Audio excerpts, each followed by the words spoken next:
म त सिङ्गै कुखुरा रोस्ट बनाएर खान लागेको। ए हो र आमा, ल ठिक छ एकदम राम्रो।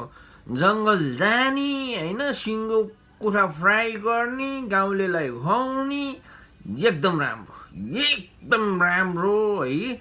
मैले अब खसी खुवाउने पैसा पनि पठाइदिन्छु, म विदेशमा छु है गाइस।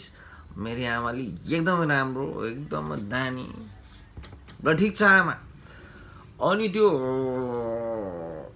अब चैत दसैँ आउँदैछ, दुर्गा पूजा पनि गर्नुपर्छ होइन। दुर्गा पूजा गर्ने बेलामा त्यहाँ भक्कल छ नि हाम्रो, त्यो कालो बोको चढाउनु पर्छ होइन यसो।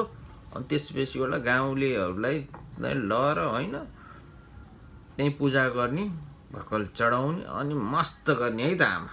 ल आमा, अनि गाइजहरू मेरो आमालाई सब्सक्राइब गरिदिनु छु। Thank you.